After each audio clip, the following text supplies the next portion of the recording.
ఇల్లంతకుంట మండలం సిరిసేడు గ్రామంలో ప్రజాపాలన ప్రత్యేక గ్రామసభ కార్యక్రమంలో కాంగ్రెస్ బీఆర్ఎస్ పార్టీలో వర్గపోరుతో రసాబసగా మారింది. ఇల్లంతకుంట మండలంలోని సిరిసేడు గ్రామాల్లో ప్రజాపాలన ప్రత్యేక గ్రామసభలో తెలంగాణ రాష్ట్ర ప్రజాపాలనలో భాగంగా ప్రజాపాలన ప్రత్యేక గ్రామసభలు నిర్వహిస్తున్నారు. గ్రామసభలో అధికారులకు ప్రజలకు మధ్య వాగ్వాదం జరగడంతో పాటుగా గ్రామసభ పూర్తిగా రసాబసగా మారి కాంగ్రెస్ పార్టీ టీఆర్ఎస్ పార్టీల మధ్య తోపులాట నెలకొంది. గత ప్రభుత్వ తప్పిదాలను ఈ ప్రభుత్వం చేస్తున్న తప్పిదాలను ఒకరికి ఒకరు వేలెత్తి చూపి పెట్టుకుంటున్నారు. పోలీసులు జోక్యం చేసుకుని ఇరు వర్గాల మధ్య తోపులాట జరగగా పోలీసు సిబ్బంది శాంతింపు చేశారు. సిరిసేడు గ్రామంలో రేషన్ కార్డు లబ్ధిదారుల మాట్లాడుతూ గత 10 సంవత్సరాలు ఉన్న టీఆర్ఎస్ ప్రభుత్వం రేషన్ కార్డులు ఇవ్వకుండా పేద ప్రజలను ఇబ్బంది పెట్టి సంక్షేమ పథకాలు దూరం చేస్తుందని, ఇప్పుడు వచ్చిన కాంగ్రెస్ ప్రభుత్వం రేషన్ కార్డు మంజూరు చేయడం హర్షణీయమన్నారు. 10 ఏళ్ల నుంచి మనకు రేషన్ కార్డు కోసం అర్జీ తీసుకోవడానికి కూడా కనీసం గ్రామ సభలు కానీ అది కానీ పెట్టలేదు. ఈ కాంగ్రెస్ ప్రభుత్వంలో నిజమైన రేషన్ కార్డు లేని లబ్ధిదారుల కోసం ఎంపిక చేయడం జరిగింది. అందులో మా పేరు రావడం చాలా సంతోషంగా ఉంది. మాకు చాలా హర్షణీయమైన విషయం ఏంటంటే ఈరోజు గ్రామ సభ ద్వారా రేషన్ కార్డు పేర్లు, ఇందిరమ్మ ఇళ్ళ లబ్ధిదారుల పేర్లు, ఇవన్నీ ఆత్మీయ భరోసా పేర్లు ఇవ్వడం జరిగింది. గత ప్రభుత్వ పాలన 10 ఏళ్ల నుండి కనీసం రేషన్ కార్డు కోసం అర్జీ కోసం కూడా తీసుకోలేదు. అప్పుడు రేషన్ కార్డు లేక మేము కరోనా టైంలో కానీ ఇతర టైంలో ప్రతి లబ్ధి దేనికైనా కూడా గవర్నమెంట్ దానికోసం ప్రతి దానికి రేషన్ కార్డు అడుగుతున్నారు. కావున మేము రేషన్ కార్డు లేక గత 10 సంవత్సరాల నుండి మాలాంటి ఎన్నో పేద కుటుంబాలు బాగా లాస్ కావడం జరిగింది. కావున ఇప్పటికైనా మాకు మాలాంటి వాళ్ళని గుర్తించి ఈ ప్రభుత్వంలో మాకు రేషన్ కార్డు మంజూరైనందుకు చాలా సంతోషంగా ఉంది. కాంగ్రెస్ ప్రభుత్వం ప్రవేశపెట్టినటువంటి ప్రతిష్టాత్మకంగా 4 పథకాలు ప్రవేశపెట్టడం జరిగింది. రైతు భరోసా, ఇందిరమ్మ ఇల్లు, ఇలాంటి పథకాలన్నీ కూడా ఇవాళ మా సిరిసేడు గ్రామంలో ప్రకటించడం జరిగింది. దీనికి గ్రామ ప్రజలందరూ కూడా చాలా హర్షం వ్యక్తం చేయడం జరిగింది. దాదాపు అర్హులందరి పేర్లు మా సిరిసేడు విలేజ్లో 800 కుటుంబాలు 450 కుటుంబాలను ఇందిరమ్మ ఇళ్లకు అర్హులుగా ప్రకటించడం జరిగింది. ఇంకా కూడా కొందరు పేర్లు తప్పిపోయిన వాళ్ళు కూడా మళ్ళీ దరఖాస్తు చేసుకోవాలని అధికారులు సూచించడంతో మా వాళ్ళందరూ కూడా దరఖాస్తు చేసుకోవడం జరిగింది. ప్రజాపాలన అని చెప్పుకుంటున్న ఈ కాంగ్రెస్ ప్రభుత్వం మరి ఈ గ్రామ సభల ద్వారా ప్రజలను వంచనకు గురి చేయడంలో భాగంగానే ఈ గ్రామ సభలు నిర్వహిస్తూ ఉంది. ఎందుకంటే మరి ఎన్నికల హామీలలో భాగంగా మరి ఈ యొక్క కాంగ్రెస్ ప్రభుత్వం మరి 420 హామీలను ప్రజలకు ఇవ్వడం జరిగింది. మరి ప్రతి నెల అభయహస్తం కింద మహిళలకు 2500 రూపాయలు ఇస్తామని, వృద్ధులకు 2000 నుంచి 4000 రూపాయలు ఇస్తామని, వికలాంగులకు 4000 నుంచి 6000 రూపాయలు ఇస్తామని చెప్పి ఈ ప్రగల్భాలు పలకడం జరిగింది. సంవత్సరం ప్రజాపాలన ప్రభుత్వం అని చెప్పుకుంటున్న ఈ కాంగ్రెస్ ప్రభుత్వం అధికారంలోకి వచ్చి సంవత్సరం గడిచినా కూడా కనీసం హామీలను నోచుకోకపోవడం కాకుండా ఈ యొక్క కాంగ్రెస్ ప్రభుత్వం మరి ఈ గ్రామ సభల ద్వారా ప్రజలందరినీ కూడా మరొకసారి తప్పుదోవ పట్టించడంలో భాగంగానే ఈ గ్రామ సభలు నిర్వహిస్తూ ఉంది. ఇల్లందు మండల కేంద్రంలోని ఏర్పాటు చేసిన ప్రజాపాలన ప్రత్యేక గ్రామ సభలో అధికారులకు ప్రజల మధ్య వాగ్వాదం జరగడంతో పాటుగా గ్రామ సభ పూర్తిగా రసాబసగా మారింది. ఇక పెద్ద సంఖ్యలో గ్రామస్తులు గ్రామ సభకు హాజరు కాగా అధికారులు గ్రామ సభల లబ్ధారులకు సంబంధించినటువంటి టెస్ట్ చదివి వినిపిస్తున్న సమయంలో గ్రామ ప్రజలు అప్లై చేసుకున్నా కూడా నిజమైన లబ్ధారుల సంక్షేమ పథకాలు అందడం లేదని అధికారులపై ఆగ్రహాన్ని వ్యక్తం చేశారు. అధికారులు సైతం విచారణ చేయడంతో పూర్తిగా పారదర్శకత పాటించి నిజమైన లబ్ధిదారులకు సంక్షేమ పథకాలు అందేలాగా చూడాలని అధికారులను కోరారు. ఆయన వచ్చి వచ్చుడే ఒక అర్ధగంట లేటుగా వచ్చిండు.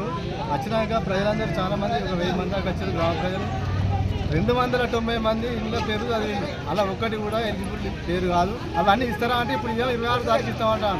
అది ఎప్పుడు ఇస్తారో అర్థం కాదు. రానోళ్ళు మళ్ళీ అప్లై చేయమని చెప్తారు. ఈ రానోళ్ళు ప్రజాపాలన రోజే చెప్తారు. ఇది ప్రజాపాలన, ఒకసారి మీరు వాళ్ళ అప్లికేషన్ ఇస్తే నేనే ఇంటింటికి వచ్చి తీసుకొచ్చి మీకు ఇల్లు కానీ పింఛన్లు కానీ 6 గ్యారెంటీల పేరుతోటి ప్రజలను మోసం చేసి అలా మళ్ళా అప్లికేషన్లు ఇచ్చే పరిస్థితికి వచ్చింది. ఇవాళ సంవత్సరం మీద 1 నెల అవుతుంది. గవర్నమెంట్ ఇవాళ గద్దెనెక్కి ఒక్క పింఛన్ పెరగలేదు, రైతు బంధు రాలేదు, రైతు భరోసా రాలేదు, ఆ పూర్తి రుణమాఫీ కూడా కాలేదు. ఇవాళ పెన్షన్స్ కూడా వాళ్ళు ఇచ్చే పరిస్థితి లేదు, ఆ పేరే లేదు పెన్షన్స్కి. ఇవాళ ఇల్లు అని చెప్పి గవర్నమెంట్ పూర్తిగా విఫలమైంది. ఒక 20 పేర్లు 30 పేర్లు వస్తాయి. 290 పేర్లు ఎందుకు చదివి వాళ్ళని అర్థమవుతలేదు జనాలకు. ఏమన్నా అంటే మళ్ళీ అప్లికేషన్ ఫామ్స్ తీసుకొని మళ్ళీ జిరాక్స్ల పండి తిరుగుతారు. పూర్వం 10 ఏళ్ల కింద ఎట్లయితే జిరాక్స్లు పట్టుకొని తిరిగారో మళ్ళీ ప్రజలు ఇప్పుడు కూడా గదే జిరాక్స్లు పట్టుకొని తిరిగే పరిస్థితి ఏర్పడది. కేంద్రంలో గ్రామ సభ, ఇందిరమ్మ భరోసా, ఇందిరమ్మ ఇల్లు కొరకు అధికారులు ఎంపీడీఓ గారు ప్రకటించడం జరిగింది. ఈరోజు ఇందిరమ్మ ఇండ్లు 290 ఇండ్లు ప్రకటించడం జరిగింది. 26వ తారీఖు నాడు ఈ 290 మందికి ఇచ్చుకుంటూ ఇంకా అరువులు ఇంకొక 100 మంది రాకెళ్తారు. వీళ్ళకి అరువులకు ఇవ్వాలని, వీళ్ళకి ఇచ్చుకుంటూ వాళ్ళకి ఇవ్వాలని.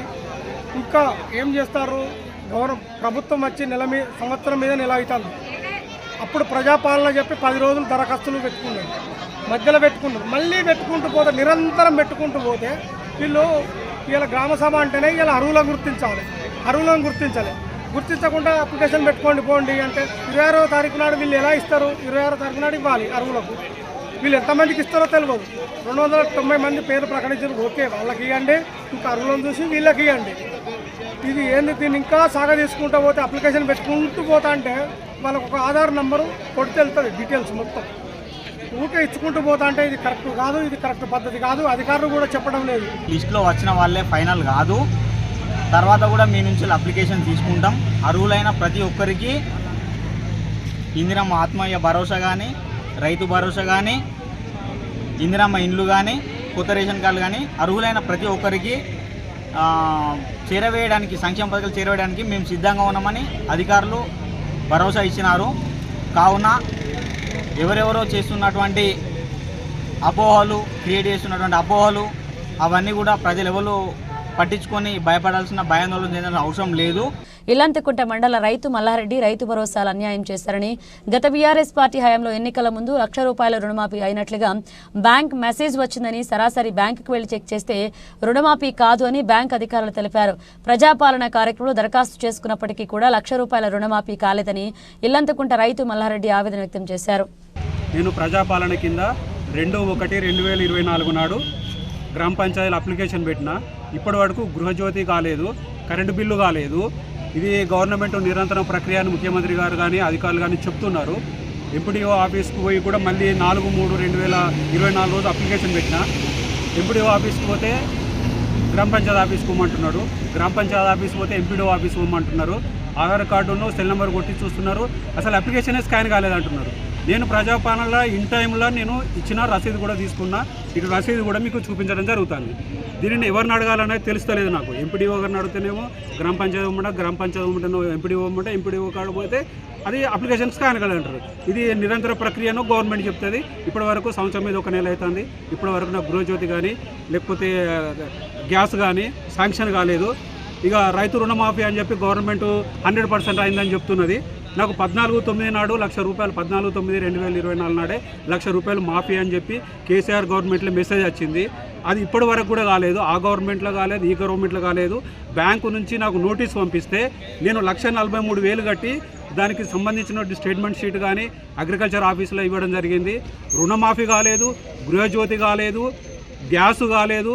ఈ అప్లికేషన్లు తీసుకుని జరిగిపోతుంది. కానీ ఇప్పటి వరకు సకల జనుల సర్వే వాళ్ళు చేసినారు, అప్లికేషన్లు వీళ్ళు తీసుకున్నారు. ఆ గవర్నమెంట్ గట్లే ఉన్నది, ఈ గవర్నమెంట్ గట్లే ఉన్నది.